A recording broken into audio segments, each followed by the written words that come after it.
So welcome everybody. I'm Hugh Patterton. I'm the director of the Center for Bioinformatics and Computational Biology at Stellenbosch University. And we are very pleased to welcome you, all of you, on behalf of Stellenbosch University, and more specifically, the Faculty of Science's first online science cafe for 2021. This is hosted in collaboration with the Development and Alumni Relations Division of Stellenbosch University. Before introducing the speaker, I'd like to share a couple of house rules. First of all, we're recording this talk so that other people can actually listen to it if they're interested. And we will keep to 1 hour strictly. The speaker will address us for about 30 minutes, and then we'll have a general discussion and question and answer session until 7 o'clock. Can I ask that you all please mute your microphones and cameras all the time? And please address your questions that you have to the speaker in the chat section of Teams, and we will pass them on, as many of them as possible.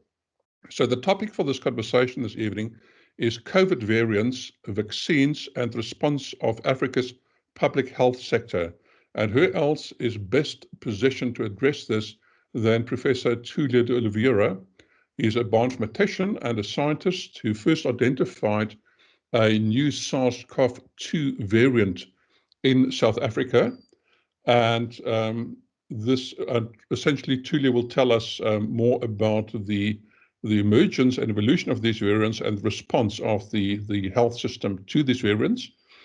Professor De Oliveira is director of the University of KwaZulu-Natal Research, Innovation and Sequencing Platform with the acronym KRISP at the University of KwaZulu-Natal. And his identification of the new SARS-CoV-2 has alerted the world to the importance of trying to minimize the time that we allow the virus to evolve and mutate, because of the impact that has on trying to contain the health impact. So several new variants have subsequently been discovered all over the world. And I'll hand over to you, Tulio. We are looking forward to hear what you have to say at this very critical time in our history. So Tulio, very welcome, and please go ahead. Yeah, thank you. And it is, of course, a very great pleasure to be here with you. Yeah, for the one that do not know, I have worked for a very long time with Stellenbosch. Yeah. And I have many good friends and collaborators, so it's really good to come and present here to you. Yeah, so I recently have just visited you guys, yeah, and was really impressed with a lot of your new developments, both in the main campus, which I have the luck to come very often because I sit in Patterton board of his bioinformatics center for years, yeah, but also very impressive about the new biomedical research center, and will be great to see how we can also increase the collaboration with Stellenbosch, yeah. So let me just see if you can see my presentation. We can see it. Okay, Yes, we can. Yeah, I will try to make a full screen. Sometimes I do have a problem with this computer to make full screen. Just tell me if you can see. Otherwise, I will just go back to the previous way. Yeah. So yes, we can see. You can see. Okay, great. So one thing that people normally do, the big mistake is to think that only my research institute, KRISP, identified this variant. That's not true.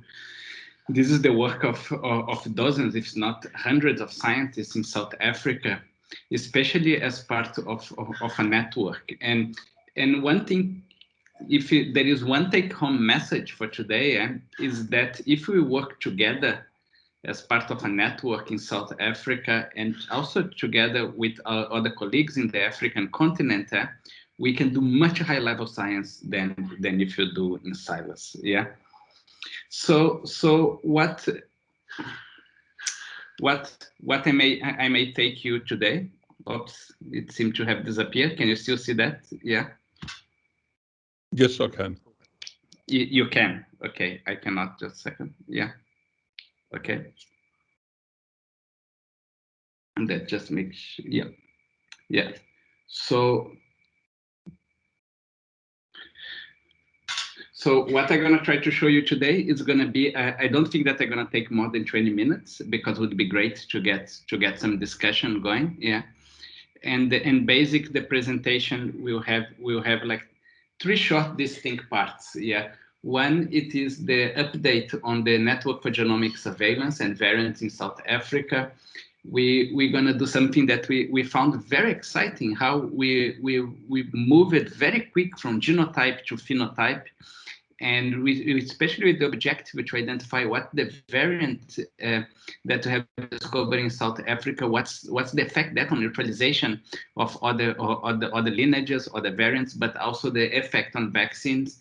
And then I'm gonna just finish by seeing what we are doing to automate and increase the throughput in South Africa of both the genomics and the phenotype analysis, but also to help other African countries to do that.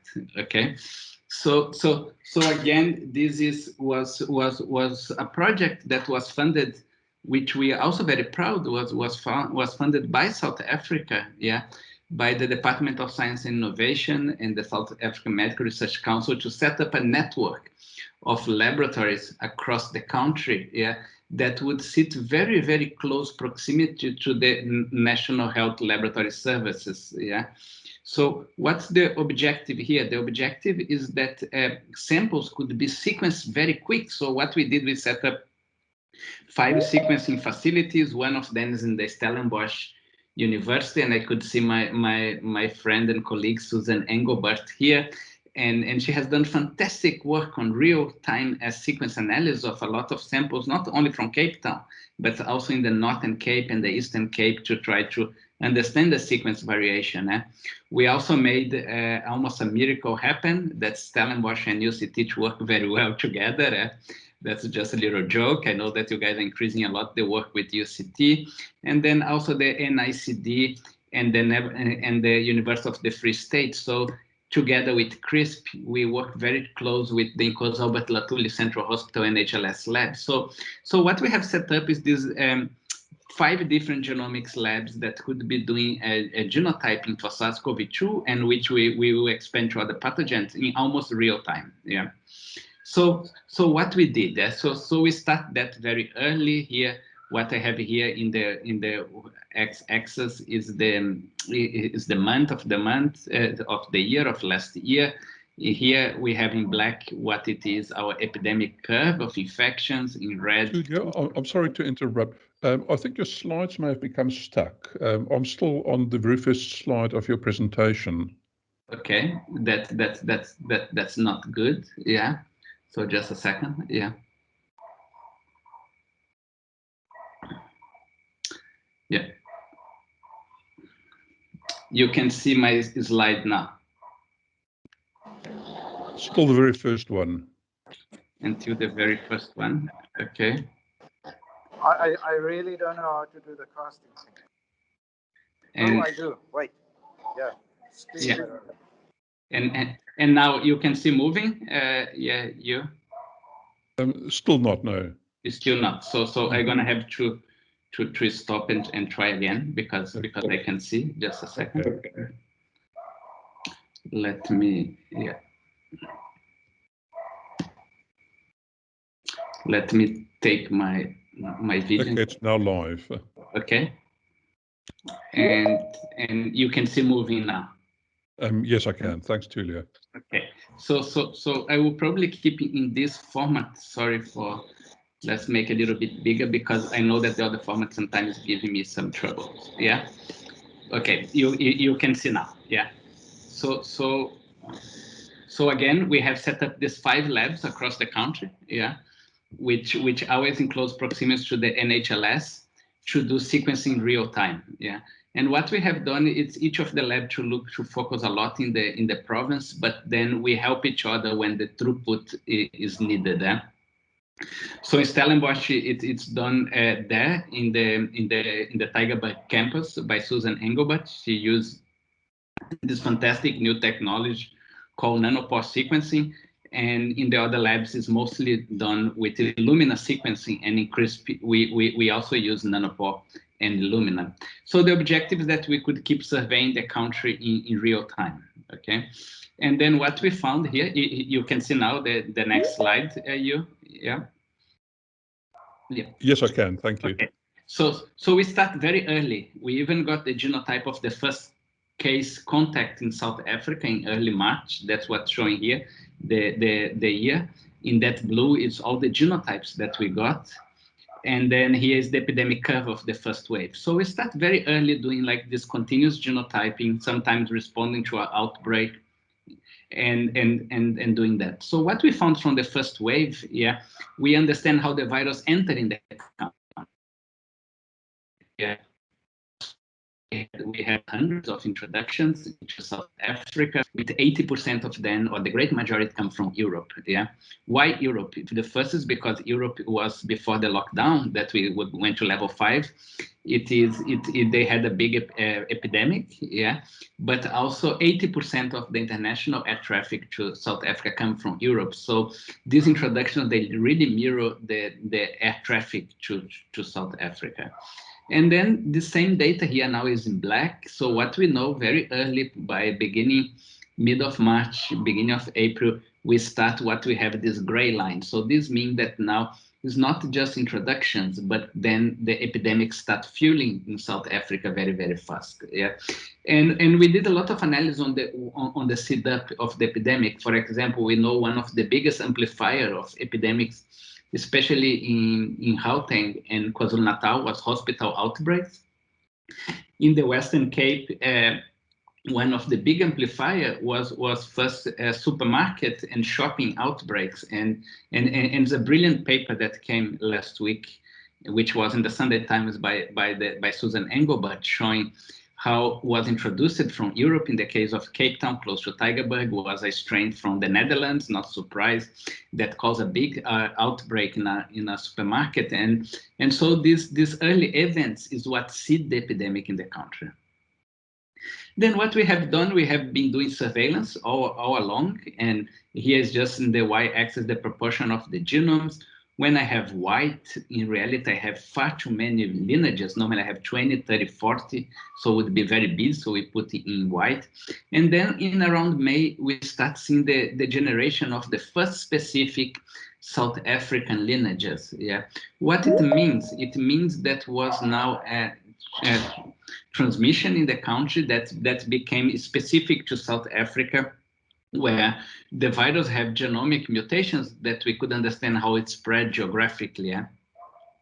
And up to September, we normally have like 20, 30, 40 lineages circulate at a given time, and then 3 lineages that they got these funny names, B.1.154, B.156, and C1. They were kind of competing with each other in the country. Yeah? Sometime around 50% of the infections would be around these 3 lineages, and the other half by another 20, 30, 40 lineages. Yeah. But then what we find that this changed very drastically in the beginning of November. Almost all these lineages, they become almost extinct. Yeah. And then we have like this completely domination of a new lineage. As we looked at, we realized that not only this new lineage was circulating very, very fast, but was starting to spread very fast across the country. Yeah. So what we did as a network, we activate our network. So we start following where the epidemic was growing. In the first case, in the second wave is starting a lot in the Nelson Mandela Bay. So very quick with working close with the NHLS, we sample like hundreds of clinics close to where we thought that was the epicenter of the start of the second epidemic, the second wave. Yeah. And we keep sequence across the country. And then what we found is that almost every genome that we sequenced was the same variant, yeah, was the same genome, and that was spreading very, very, very quick. And that's when we approached first our health minister, and then end up us even talking with our president to go public that potentially South Africa was entering a second wave of infection, and that was dominated by one single variant. Yeah. And what we did is to do that very proper sample, many health facilities. And some of you maybe are aware of my joke with Susan Engelbert. I phone her and I say, Susan, I think that's going to be all the lineages. It's going to be the same virus. And she has been doing sequencing for almost a year at that time. And she bet with me a bottle of wine that would not, yeah. In the middle of the night, she sent me a message and say that I won that bet. Yeah. So what was different about this new specific cluster or this new variant? Yeah, the first one, it had many more mutations. Yeah, almost double of the previous one that we are circulating in South Africa. In the y-axis, the number of mutation. In the x-axis or lineages. But more important, when we amino acid change, almost every single mutation causes amino acid change.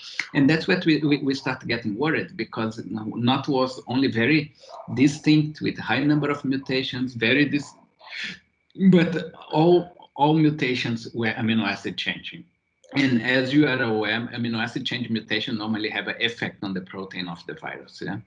And then when we also map where these mutations are, the majority or large part of the mutations is where we don't want to be. That's in the spike gene, the spike glycoprotein. Huh? Whereas all the other variants, they either had 1 or 2 mutations in the spike protein. When you translate to amino acid, was only 1 amino acid mutation. That a mutation at position 614 is a G amino acid that was shown to increase transmission of the European strain. This one now has either 7 or 8 amino acids in the spike gene. As we map this amino acid to the spike gene, yeah, we start getting a better understanding of that. Just to ground you, the genome of the virus here is not in scale. It's around 30,000 nucleotides. Yeah. And what we have here is the mutations outside the spike. The spike proteins around 2,000 amino acids.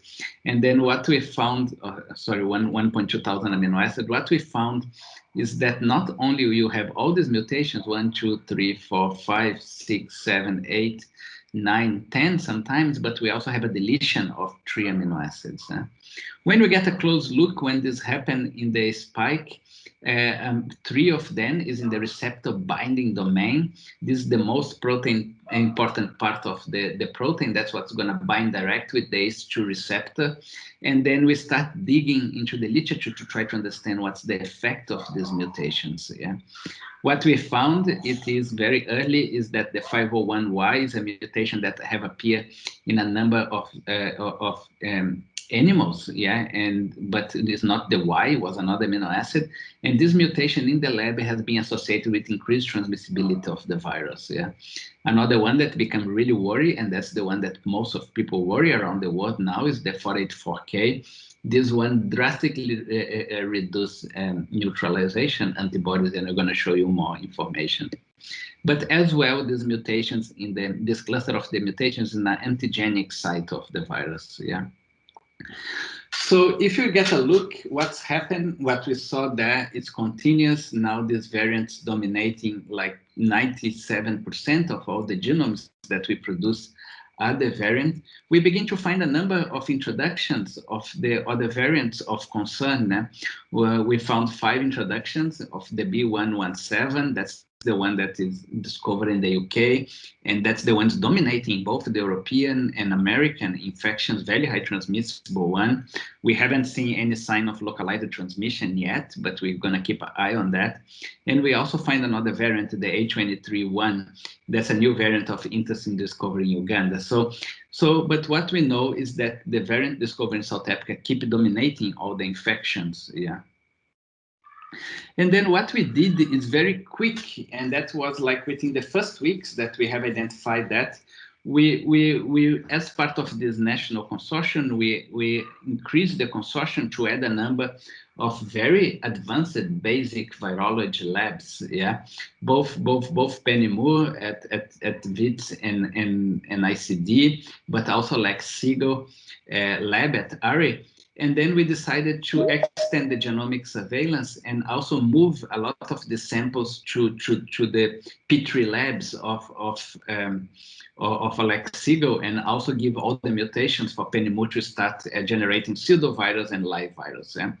And then what we decided to do as a network to always focus on answer what was the most important question at that given time.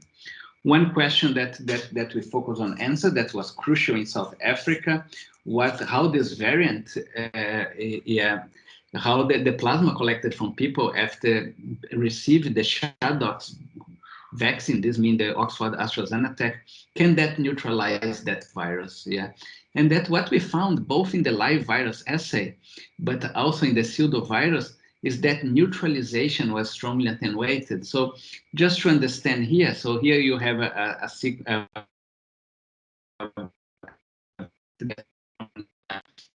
in a Petri lab, and when we exposed to the infected individual that received the vaccine, you have relatively high neutralization.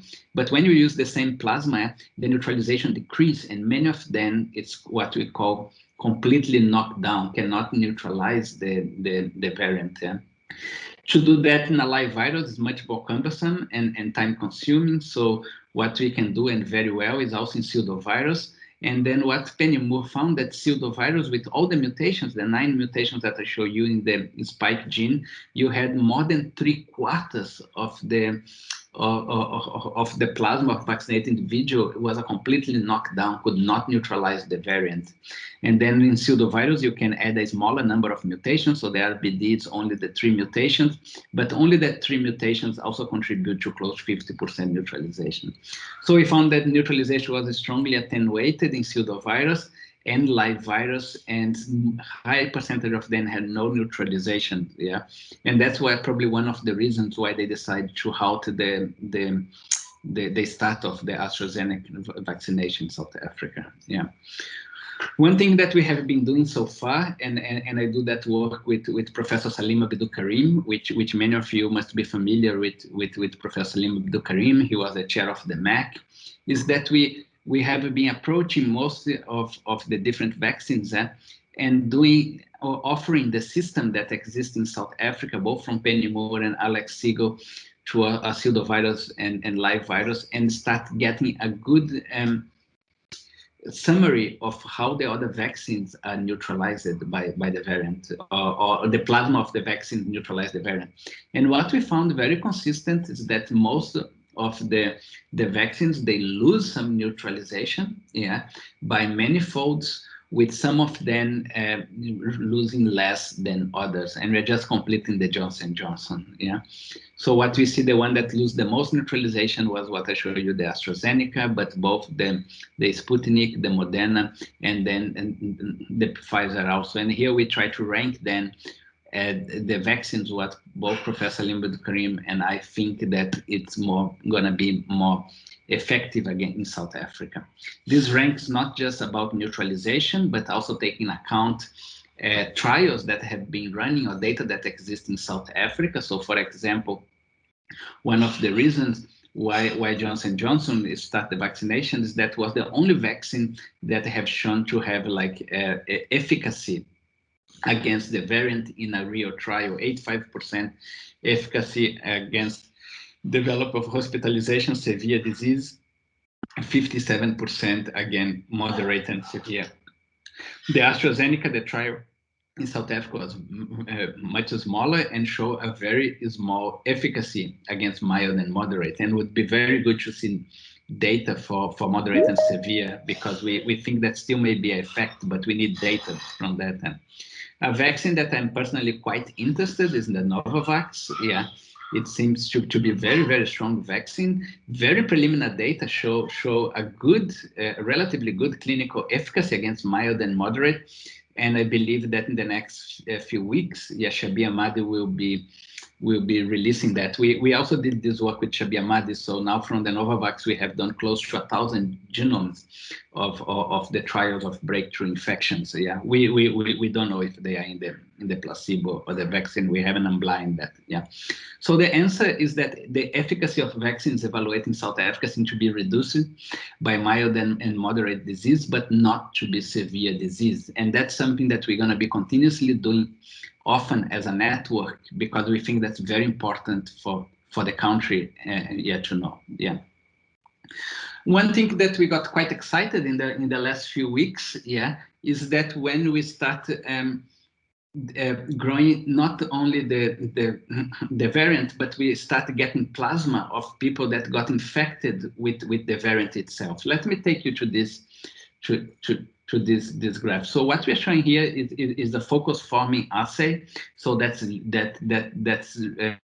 live virus growing in a lexical lab. Yeah. And what you do when you don't expose to plasma, you don't neutralize it, and then as you increase the concentration of the plasma, you start neutralizing the first wave virus. That was quite exciting, because now what it means, this result, the plasma people infected with the variant not only can neutralize itself quite strongly, but also cross-neutralize other lineages, potentially pointing to the variant detected in South Africa have such a high level of neutralization that can potentially neutralize also other variants. And what we found is that the opposite is not true. So just to understand that how this is done, and that was done with higher sample numbers, we did together that, but that's led by Penny Moore. So what you show is that if you take the plasma from the original, what we call the original, the wild type, the first wave variant, it neutralizes itself very well. But you have big neutralization, loss of neutralization of the variant, with close to 50% of them being a complete knockdown, not neutralization. But the opposite is not true, as I show you in that focus farm assay. What we have is that we have some loss of neutralization, but much lower reduction, and more important, only 4% of the plasma that we use from the variant cannot neutralize previous virus, really showing that this variant produce such a high level antibodies, which potentially can become a source for the development of the next generation of vaccines. That's also one of the reasons, or one of the biological reasons, why we believe that we are taking quite a while to potentially start our third wave, because so many people got infected with the variant. We estimate close to 40, 50, or 60% of the population, depending which region you are in the country, that they still going to have high level antibodies that would protect from secondary infection. However, we know that these antibody levels, they decrease over time. What we did, and Penny Moore did, is to engineer another variant of intestine. That's the P1 that was identified in Brazil. That's the second variant that people worry more about the world. To be honest, the one that people worry more about the world is the one identified in South Africa, because there's lack of neutralization. But the antibodies producing of our variant not only neutralize P1, but strongly neutralize that variant. Again, giving the idea that maybe our variant is going to be one of them that they're going to be using to construct the next generation of vaccines. So just to finish, so I think that's one of my last slides. So just to finish what we have done, we partner with the Africa CDC, and so what we are doing as in KRISP, is receiving samples now from close to 10 African countries weekly. And in the last couple of weeks, what we have identified is a new variant. What we at the moment we call just a variant of interest. Why it's a variant of interest? One, it has a large number of mutations. It's a phylogenetic tree that we take a genetic distance in the x-axis. When you plot that over time, that's the linear evolution of the A lineage, and that's a big jump here. Okay. The first thing is we get worried when you have this big evolutionary jumps. Yeah. The second thing, we are also very surprised to be a variant. We thought that this was almost extinct. Yeah. This is the original one that was identified in China. Yeah. But seem to have been keeping circulating at a relatively high or low level, especially in East Africa. This is a cluster from Uganda, and that's the one that we identify from. What was more puzzling, this was from travelers from Tanzania that were stopped at the airport and test positive in Angola. When we look at the mutational map here, I am putting here all the 5 main variants of interest or concerns in the world, just to ground you. That's the one identified in Uganda, the one identified in South Africa, the one identified in Nigeria, in Brazil, and in the UK. So what that new variant of interest show, it have a much higher number of mutations, yeah, close to 40 amino acids mutations, where our one, it has around like 23, so almost double as the one identified in South Africa, yeah. But then when you look at spike, it's even more mutated. You have 16 to 17 changes at the spike, yeah, with again almost the double that we have identified the one in South Africa. When you map these positions in the spike, we get this mutation that, as I mentioned, we worry a lot. That's the one that decreases neutralization, the 484.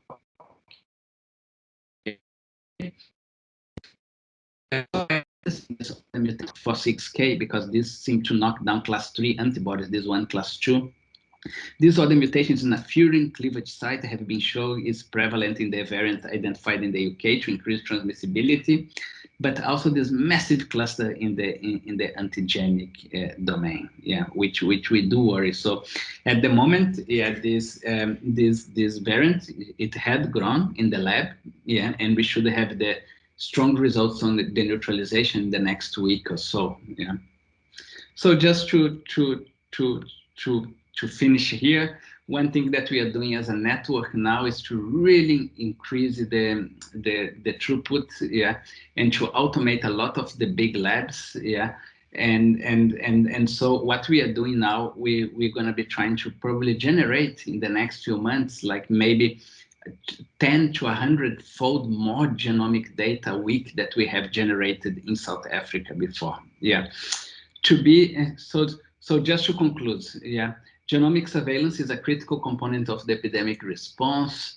We have detected a new variant with multiple spike mutations that really affect a lot of the vaccine response.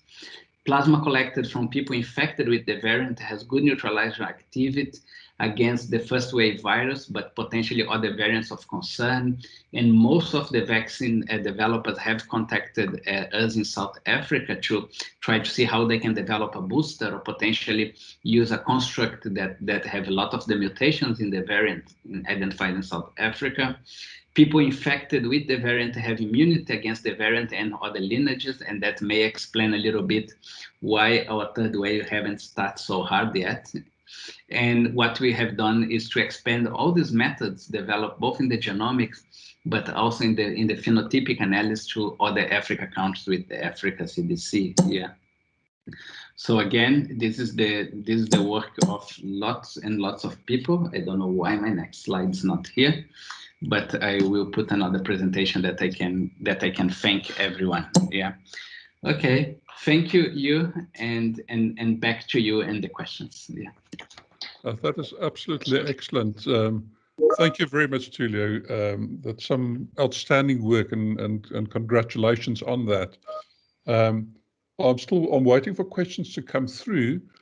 So whilst I'm waiting for that, perhaps I should just sort of kick off by asking, can you very briefly explain the antigenic domain that seems to be accumulating quite a number of mutations? That antigenic domain, is that specifically the part that is used to generate vaccines with that we're actually seeing now? Or has that nothing to do with the vaccine manufacturing process? Okay, so the antigenic domain, yeah, or especially on the spike gene, especially the receptor binding domain, it is the main reason that is affected, that is attacked by the vaccines, yeah, especially the antibodies, yeah. So that's where the antibodies will be released to neutralize the variant. Yeah. Why that area? Yeah. That area, it is because this is the main area that will bind with the ACE2 receptor. So it's exposing the virus outside the capsid, yeah, and will bind the ACE2 receptors. And then what natural immunity and both of the vaccines will try to do is to attack that protein before binding the receptor and cause infection, yeah. The second thing is that some of the vaccines, especially the AstraZeneca, yeah, it will use just the spike gene, and they will add that to a vector, in the case the adenovirus vector.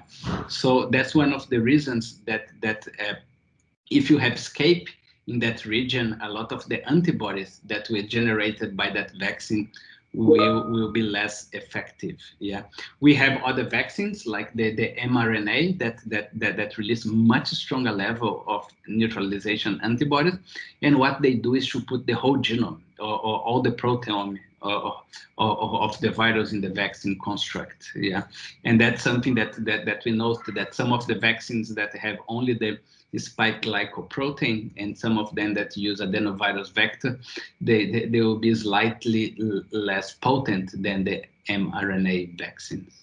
Okay, good. Thanks, Tulio.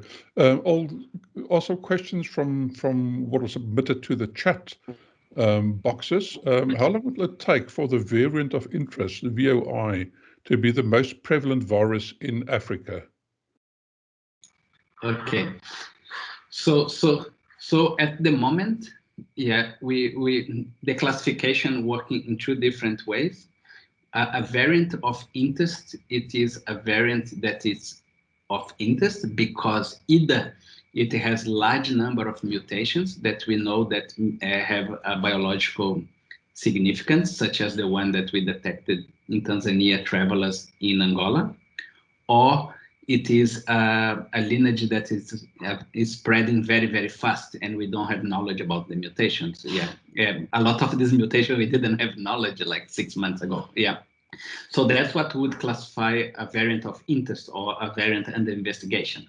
In case this variant starts spreading very widely and increasing prevalence in multiple countries around the world, they move to another classification called the variants of concern. Yeah. At the moment, we have three main variants of concerns. That's the one that we discovered in South Africa. Again, we don't know if it's from South Africa. As I show in the beginning of my presentation, introductions of external lineages is very common and variant, yeah. And then we have the one in Brazil that's quite similar, the one discovered in South Africa because share many of the mutation.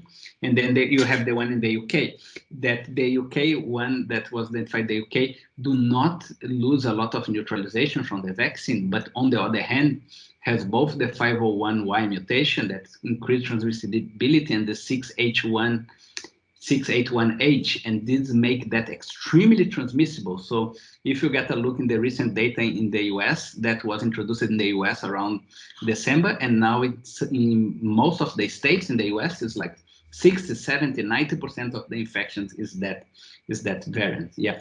So that one in travelers from Tanzania, if it starts spreading very widely, then it would become a variant of concern. At the moment in Africa, most of the infections are dominated by variants of concern or interest. The one that we discovered in South Africa now completely dominates the infections in Malawi, Zimbabwe, Mozambique, Botswana, Zambia. It seemed to be at high prevalence in Kenya, but completely dominating. These previous countries, like 95% of the infections are the variant of 501H2. Then we also have another one in Nigeria, that's the 525, that also have the 484K mutation, that's dominating infections in Nigeria and West Africa. And then you have the one, the H23.1 in Uganda, that seemed last week was a report that entered in Rwanda, which was a big success story of the African continent and completely dominating. So at the moment, most of the infections in the African continent are dominated by one of these three variants. Yeah. Okay. Thanks, Hugh. The next question is, how practical would it be for African countries, specifically South Africa, to produce their own vaccines? I don't know. I don't think that's practical for the pandemic. Yeah, we are in the middle of a pandemic, and we have good effective vaccines at the moment. Yeah, and one thing to highlight is that even the very advanced vaccine manufacturers in the world, what they did, they had this big partnership between either biotech companies and big pharma to not only produce but to bring that in high volumes. For example, the mRNA that's known as the Pfizer, it comes from a small biotech company, BioNT from Germany, and they decided, as they sought to partner with a big company to increase numbers.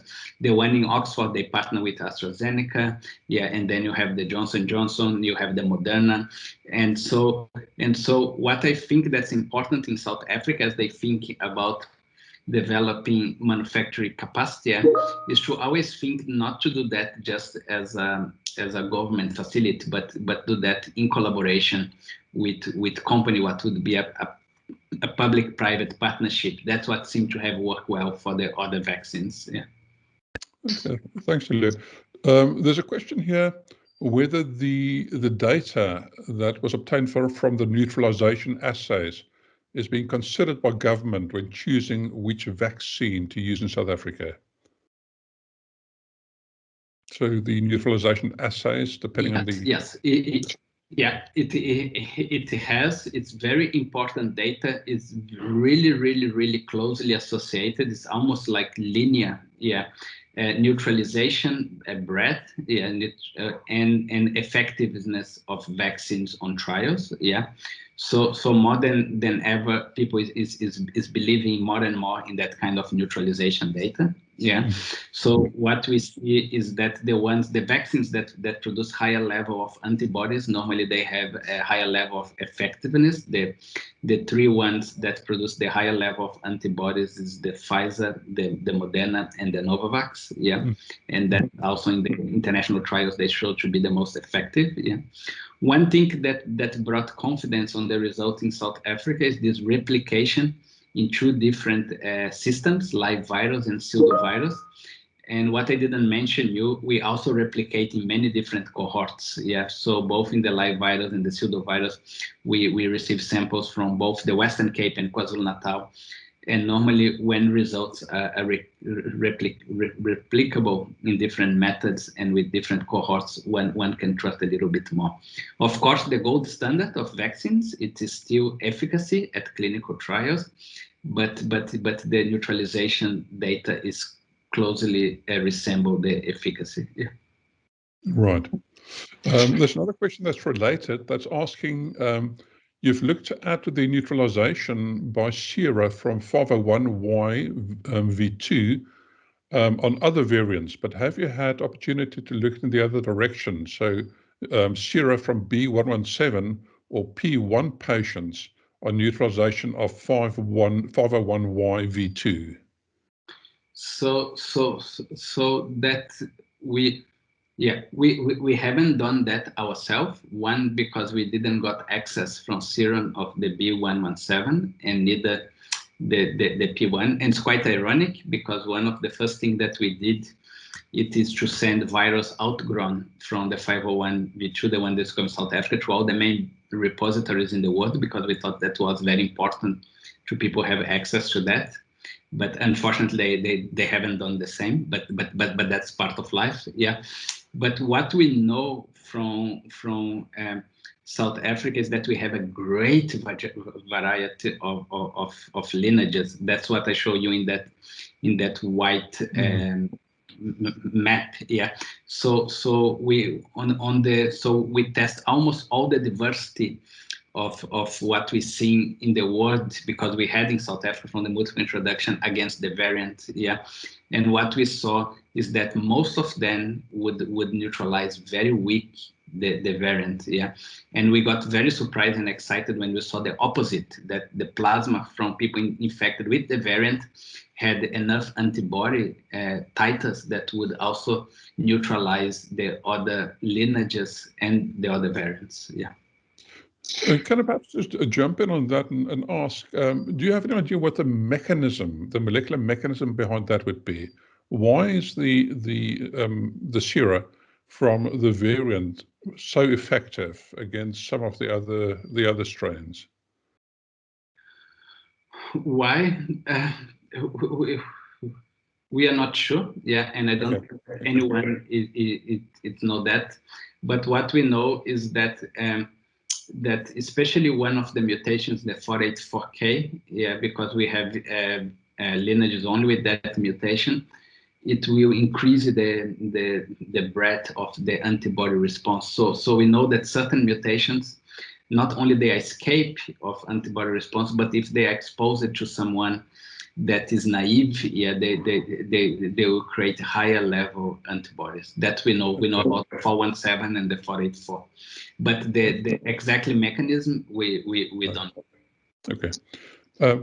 A question here is related to the ACE2 receptor. So because of the link to the ACE2 receptor, a lot of the focus has been on the spike protein. What about other mutations? So again, we know about some of the other mutations, especially the deletions that of 1A and 1B that may change the way that the virus express, but normally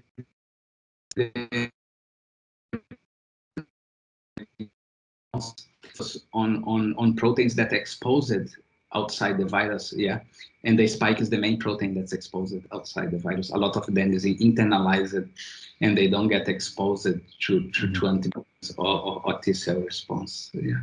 Right. There's a question here a little further afield. Do you have any insight into the current wave in India? Are they actually sequencing, and is there any indication that the increase is related to a virus of concern?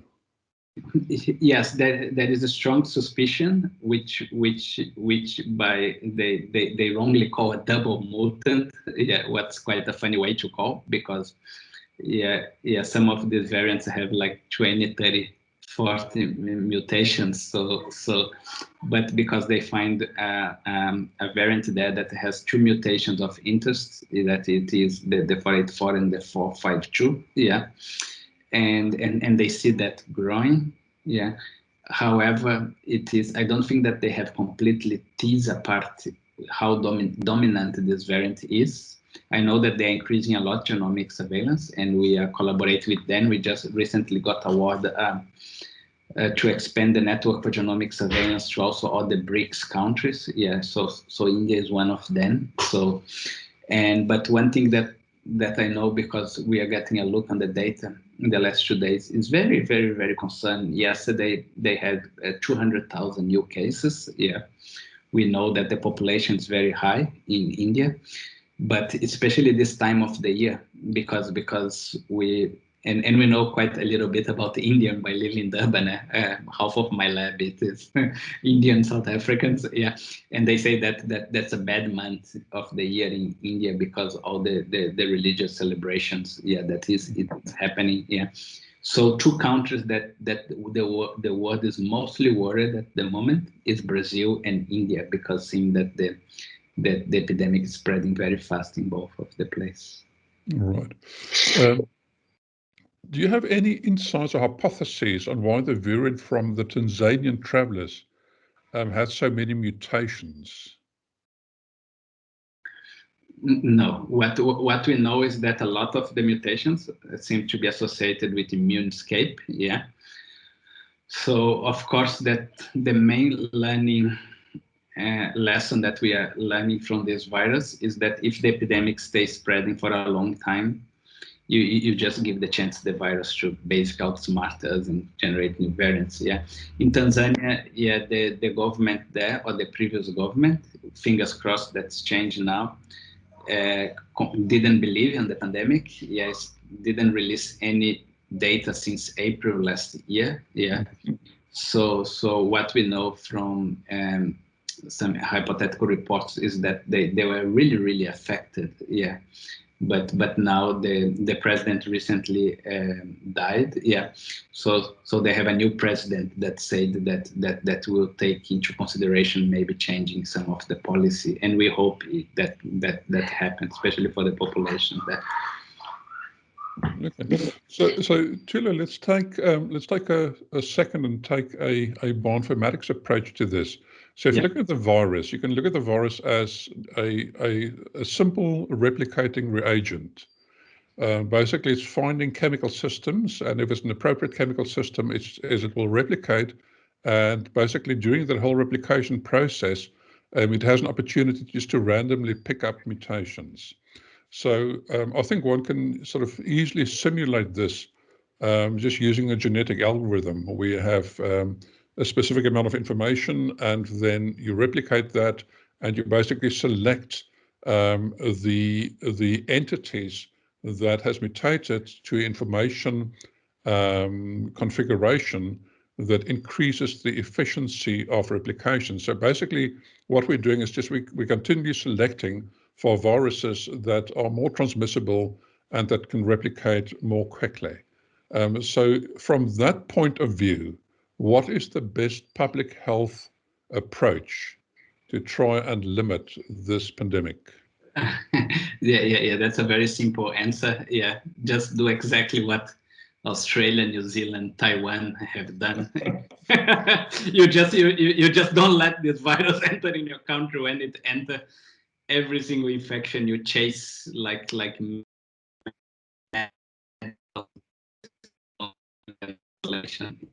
so that's by far the best response. Yeah, I think in South Africa we are too relaxed. Yeah, we only had 1,500 infections. So what? Yeah, and it's almost like playing with fire. Yeah. Yeah. What do you foresee in the immediate future in terms of public health response? Do you think we should go to higher lockdown levels if you're saying that we're too relaxed? Are there specific issues that you think that we should attend to much more than we are? Yes, of course. The lockdown, it's a very reactive way. Yeah. And many of these countries that I mentioned never really went into lockdown, or very light lockdown. Yeah. It is exactly, and to be honest, that's what we are suggesting to at the moment. Yeah, I take part of the Ministerial Advisory Committee. Yeah, and I think that we really have to take more serious, especially the testing, contact tracing, isolation, and quarantine. Yeah. So, for example, one place that got me quite nervous was Stellenbosch town when I went to visit a few weeks ago. Yeah, it looks like almost like end of the year partying. Yeah, people were just. I was quite surprised to see like. So I'm not a big supportive of lockdown. I think that we have very strong, effective public health response. Yeah. And one of the ones that we like the most, because we like doing, is outbreak investigation and isolation and try to kill outbreaks. Yeah, and we think that the vaccines are very effective. And Israel have shown fantastic. They are back to normal life this week. Yeah, as vaccination increase. Yeah. Okay, it's almost 7 o'clock. I don't see any other questions. So if there's not, a week or two ago, the Argentine president tested positive for COVID-19. I'm sorry, I've just closed the chat box. Let me see if I can quickly get it open again. Sorry, Tulio, there we go. And share conversation. A week or two ago, the Argentine president tested positive for COVID-19, even after receiving a vaccine. How common is this? Okay, the first thing that depends on the vaccine, take up to 28 days or 14 days to have enough antibodies to really have an effect in what we call breakthrough infections. So as close to the vaccination date, more likely is that one can get breakthrough infections. Yeah. One important thing to understand that the main objective of a vaccine is not to avoid infection, but is avoid people that get infected to develop severe disease and hospitalization. Because we have done thousands of genomes of trials, And when they disbanded the trials, we noticed that people that got vaccines and got infected, normally they have a much higher CT value. What it means, much lower virus load. And we can see that because normally genome coverage is linearly associated with the amount of virus that's circulating in the person. So breakthrough infections, they are not uncommon. They are not common, but they are not uncommon, and they do happen. But normally, effective vaccines, even if someone gets infected, will tend not to develop disease. And also, what we are learning is that it's going to reduce the viral load, which potentially could decrease secondary infection. Yeah. But we are just learning about that now, because it's only now that we have enough people vaccinated in the world to learn these lessons. Yeah. Right. Sure. I think we're getting on to 7 o'clock, so I think I'm going to call a halt here. So Tulio, thanks very much. I know that you are super busy, and for finding time to actually speak to us this evening. We really do appreciate that. And hopefully in the not too distant future, we can actually welcome you to Stellenbosch and take you to a wine farm under conditions where it's okay to sort of sit outside and have a glass of wine and not be too worried. So this is the end of this online science cafe. And thank you all for attending. As we indicated at the beginning, this meeting is being recorded, so we're going to stop that now. If you'd like to receive this recording, please indicate that in the chat. And if you'd like to attend future events like this, then also indicate that in the chat, and just make sure that we have your correct email address or contact details. So typically in a face-to-face meeting, we would have invited you to stay on for a drink and a snack and some time to discuss and to socialize, which isn't unfortunately possible now. But I assume you came prepared and that you are ready to do that now wherever you are. So if any of you would like to stay on a little while longer, you're most welcome. Our colleagues from the department, from Development and Alumni Relation Division will stay on as well if you want to chat to them. So Tulio, again, thank you very much. It's really been super seeing you and hearing about your work, and some excellent work, and all the best for the future. And you're making a really, really important contribution to a very important health issue in South Africa at this time. And thank you for that. Yeah. Thank you, and thank you for the invitation. Yeah.